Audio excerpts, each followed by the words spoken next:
The Uganda State of Oil and Gas Sector feature is brought to you by Accord in partnership with Cisco, NCV. For the country to be able to significantly move towards the final investment decision in regard to becoming a major exporter of crude oil, it is required to tarmac ailing dirt roads in the Albertine Graben. These roads are critical for the movement of construction materials, workers and foodstuff to these areas. Government has in its recent budgets appropriated billions of shillings to build or upgrade these roads, which include Masindi-Biso and Para-Pakwach roads.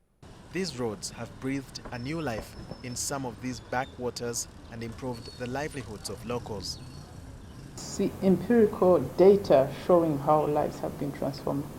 What we have right now is we just go and interview people and we see how their household income has changed, what businesses they've engaged in, and with the seeing of the eyes, you just need to drive along the new roads and you will see new structures coming up. So yes, lives do get impacted. However, there are concerns that some of these roads are snaking through biodiverse areas such as the Budongo Central Forest Reserve and Murchison Falls National Park. We have the National Oil and Gas Policy. One of the key objectives of this policy is to ensure that the oil and gas resources of the country are utilized, harnessed, extracted in a manner that conserves the biodiversity in this place. In forest reserves, UNRA promises that the forest canopy would be maintained to allow primates aerially cross the road. The other sticky issue includes the roads passing through key biodiversity areas, KBAs, and critical habitats for the KBA trigger species, namely chimpanzees and Nahans francolin, a bird that flourishes in tropical rainforests.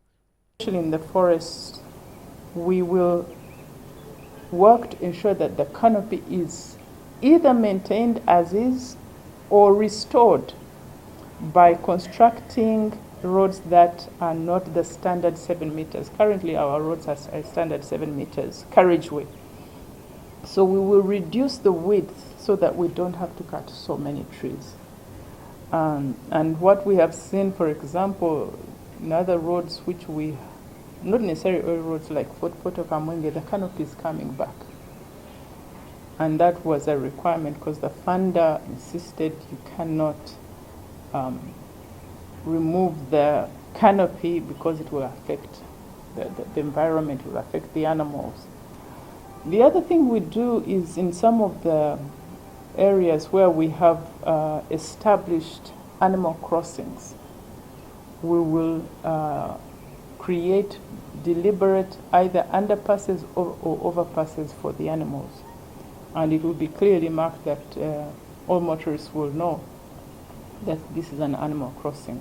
Have people on ground during the operations to ensure that that there is environment protection. Then each and every activity that takes place in the sector, each and every project is subjected to an environment and social impact assessment. There are also fears that increments in the existing carriageway and highly vulnerable forest patches could likely accelerate forest encroachment. This could result into distortion of the microclimate of the area, which could affect the wildlife in their habitation.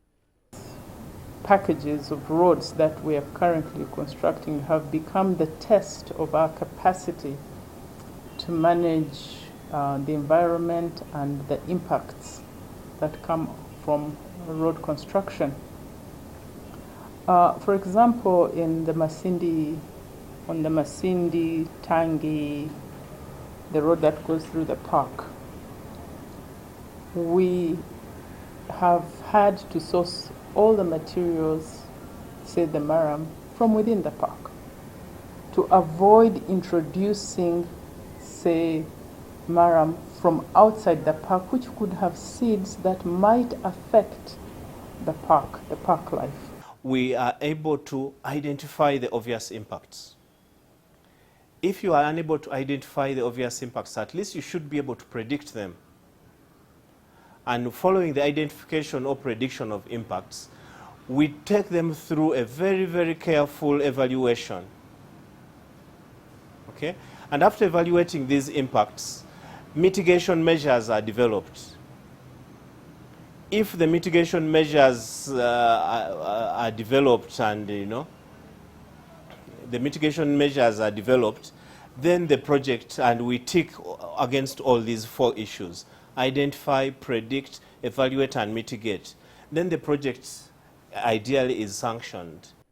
Several studies have made recommendations on the design of the roads in the Albertine Graben, which include construction of overpasses for wildlife, constructing appropriate culverts, establishing additional means of minimizing wildlife road kills. The executive director of UNRA, Alin Kajina, says they have put in place a number of safeguards to protect the flora and fauna. The protection of a fragile ecosystem is important to communities in the Albertine Graben who are dependent on crop agriculture, livestock rearing, hunting, fishing, and forestry. The Uganda State of Oil and Gas Sector feature was brought to you by Accord in partnership with